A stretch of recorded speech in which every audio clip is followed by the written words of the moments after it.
Hello everyone. On July 28th, an ISIL member was arrested with 3 AK-47 in Turkey. The operation was extended and 14 others were detained afterwards. But surprisingly, they were all released the next day, unlike thousands of detained teachers, journalists, civil servants and judges.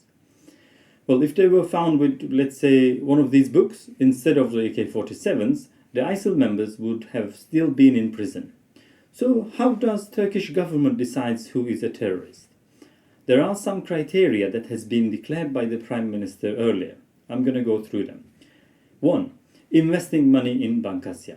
Bankasya was one of the Turkey's greatest investment bank with thousands of customers. It was established by Gulen-inspired people. Now, having any relationship with this bank is enough to be framed as a coup plotter. 2. Being a member of any Gulen-affiliated associations. After years of calling for transparency, now being a member of a legal business association is a crime according to Turkish government. Millions of people can be arrested with this criteria alone. 3. The alleged use of encrypted messaging applications such as Bilog. It was on Google Play and was downloaded by more than 500,000 people. It was shut down in 2015, long before the coup attempt in Turkey, so it can't have anything to do with it. 4. Making a donation to Kimse Yok Mu, which is a relief charity whose work has been acknowledged by the United Nations. For instance, remember this couple? They fed Syrian refugees on their wedding day via their charity, and now they are assumed as terrorists for that particular action. 5. Being profiled as Gulenist by the police or intelligence units. Although profiling citizens and their affiliation is a constitutional crime, just an affiliation is enough to be criminalized. 6. Sharing or retweeting to Gulen-related accounts on social media. We're not talking about supporting coup attempt, terrorism or violence, but according to these criteria, sharing any Gulen-related social media account can be tagged as terrorism. 7. Attending the lectures and meetings by this group. Topic or content is not important, it's irrelevant. Socializing with a group of people who haven't been convicted of any crime is a crime. So what is next? Force them to wear a star on their shoulder so that they can be identified and isolated? Is that where we are heading towards?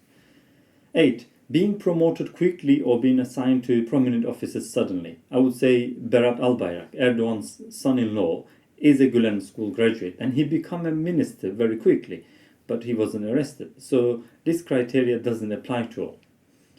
9. Supporting Hizmet movement projects financially. This can be providing a scholarship for a student or helping to establish a secular school in Africa. Again, it's a crime according to Turkish government. 10. Being subject to reliable testimonies and confession. When they say reliable confession, I always remember this picture. This is how you get reliable confession nowadays. 11. Having links or relationship with detained people. This may even go as far as providing legal representation. There has been incidents where lawyers have been arrested just because they were defending their clients. 12. If your colleagues at work says you are a Gulenist, then you're done for.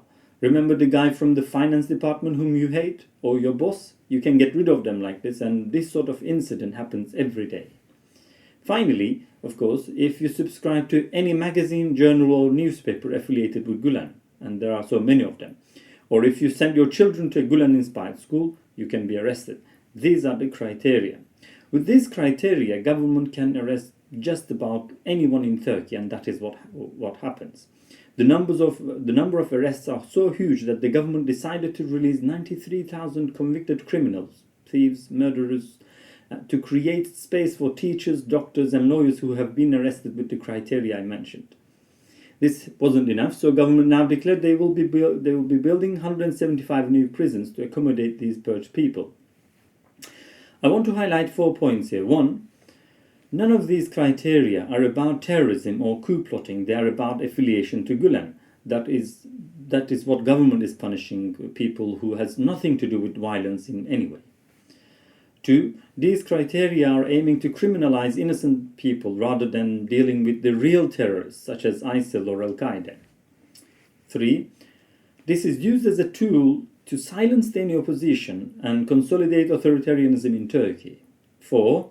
These purges are not a temporary phase, but rather it seems to be the initial steps of a greater injustice and oppression in Turkey. Please join me in the discussion and tell me what you think about this. Thank you very much for listening.